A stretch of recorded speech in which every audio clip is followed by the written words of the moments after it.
Y'all got the floor. People gonna be ready to leave at 2 o'clock. For real. No pressure. 18 minutes. Sweating a lot. Well, sorry for making you guys wait, but thank you for your time and your patience. And we want to welcome you to Group SWAG's Group 14's presentation on matching career choices with passion and skill sets.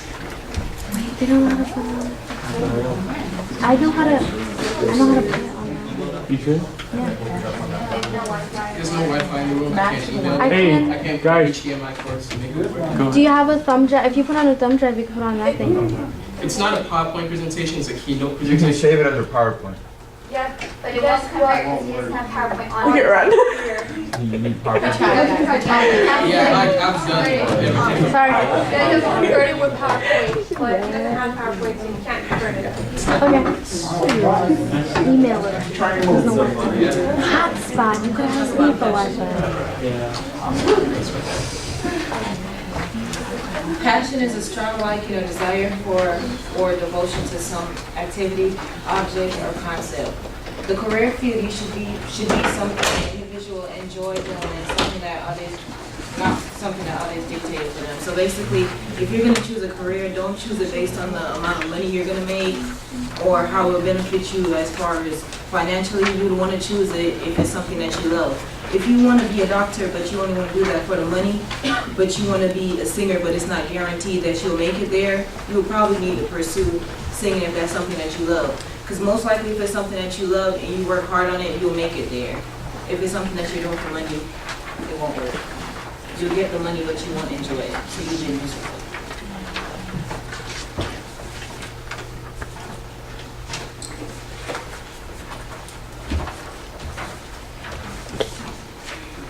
So we're going to be talking about skill sets. There's two types of skill sets called critical thinking versus creative thinking. Critical thinking is being focused to carefully understand whatever the topic is being announced. Usually critical thinking refers to the left brain. Creative thinking is expansive, open-minded thinking. It lets you discover deeper possibilities, and it usually refers to the right brain.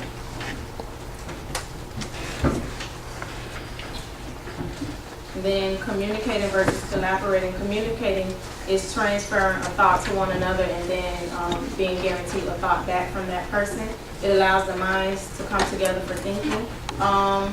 An example of communicating is Group 14 and I having to communicate a lot to make sure that our presentation was together. And collaborating is working together to achieve a goal. We collaborated.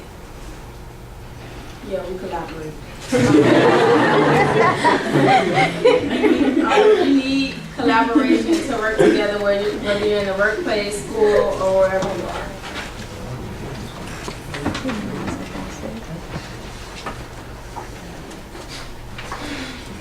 Okay, management. If you guys have a job and you know a lot about management, I personally got one job, so I don't really know anything about management. But qualities that people have allows them to make good leadership skills.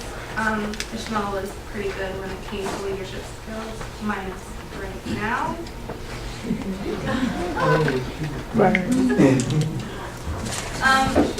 Leaders are just people who lead you to get where you need to go. Like Bridges, they're leading us to graduate on time if we get our stuff together. Being able to work in groups. Forming, storming, norming, and performing. Forming is just being positive. Storming is authority when you're being challenged. Norming is your hierarchy when you're being established. And performing is just sharing information. Social, we're all very social people, or else we wouldn't be here at all. Communication is just communicating with each other. Structure, reliable. Delegating is just delegating each person having work and such. And negotiation and responsibility.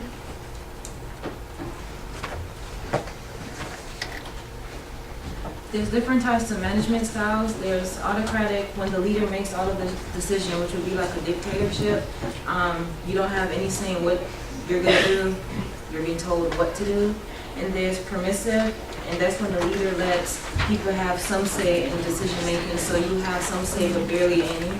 And then there's directive democrat, and that welcomes input from people. For example, like an employee at a job, if your boss, if it was a cooperative kind of thing, and your boss allows you to make some decisions with him, or kind of like when you vote, what you vote usually determines who's going to run you or your country, and so you have a lot of say in that. Directive autocrat makes all decisions with little to no input, meaning like the boss is not just about what he says, it's also about his workers as well. Permissive Democrat lets workers have a lot of flexibility in their workplace, meaning there's no rules with it. It's not really strict. It's kind of like what you want to do, but common sense you have to use. And permissive autocrat, which is it makes all decisions when it comes to business, but lets employees manage their flexibility in workplace. So pretty much the business, when it comes down to business, everybody's involved. All the employees are involved in the decision making. And then how to match your career with your interests. Pretty much it's what you like to do. It's whatever you're interested in, what you grew up wanting to be, not like what your mother wants you to be, not what someone else tells you they think you should be. It's what you want to be so that you enjoy it and get what's best out of it.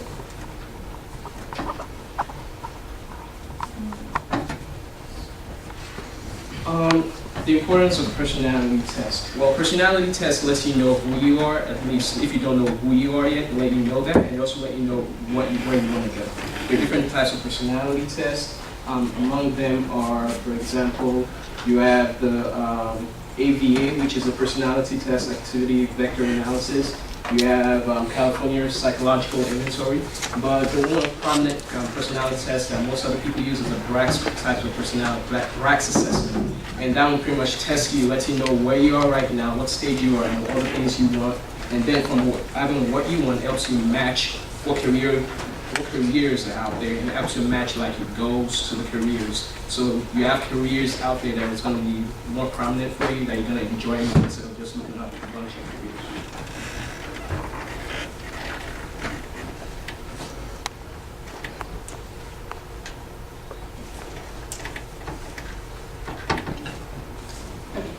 So for all of this, to be a good manager and everything, you need to have good social skills. There are 12 ways to improve your social skills. I'm going to tell you 5 that I think are the most important.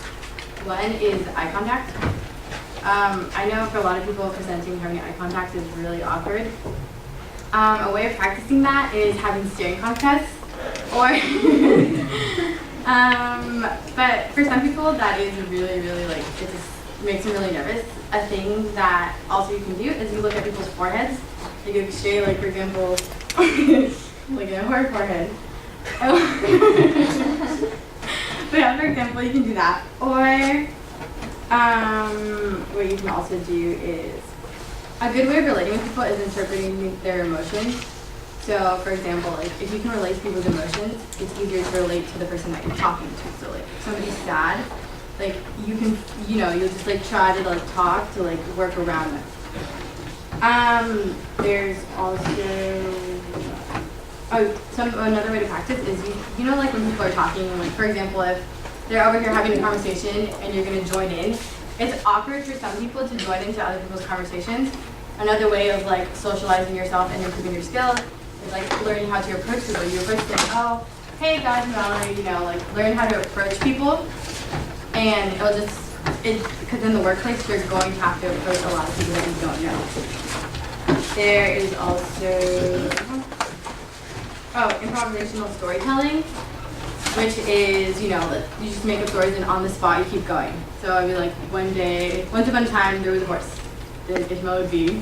The horse went to the stream to go drink water and got killed. And so on. those are ways of, again, feeling comfortable and just being able to say things on the spot. Also, I'm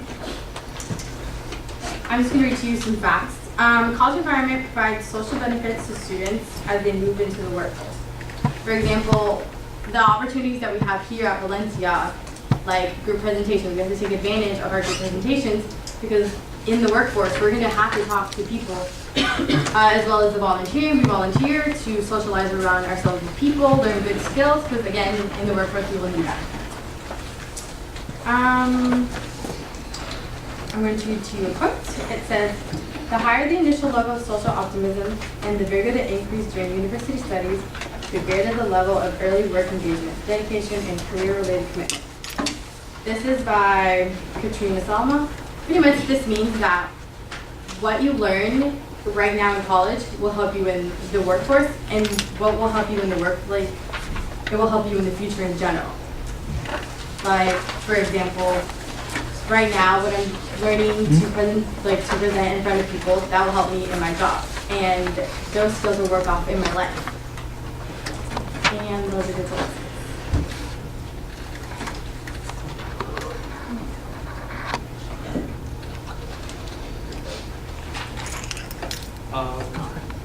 We're going to show you a video. We had Dr. Carter on the video, and she was going to tell you about how to relate your passions with your career goals. And because we don't have it on the screen, I'm going to tell you what the video is about.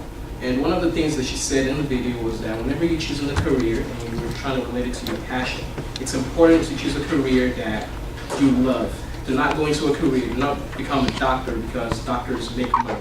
If you want to become an artist because that's what your whole life is going to be about. And that's something you're going to enjoy. You're going to wake up every single morning and want to do that career. And some people ask questions that, 30 years from now, how do I continue to have passion for what I do?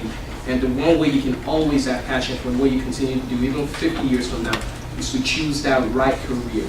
Like, whenever you're trying to make decisions right now, they're all personality tests out there. But when you do want to choose that career, choose a career that is something that you want to wake up every morning, enjoy, and do, and you wouldn't feel like, oh man, I gotta go to work this morning. For example, like, I work at a grocery store. The first time I wake up, I'm like, man, I gotta go to work this morning. Like, they'll be calling me and like, you know what, I'm in Oviedo, even though I'm on my bed. So like, that type of thing. But if you choose that career that it's something that you love to do, that you have passion for, it's something you always want to do continuously, then you wouldn't have that type of problem in the future. Basically, just choose something that you would do for free. That's it. If it's something that you love and you do for free, then that's the job for you. That's the career for you. Then you get excited because you get paid to do what you do. Getting paid should definitely be something on the side. It's not Well, thank you guys for coming and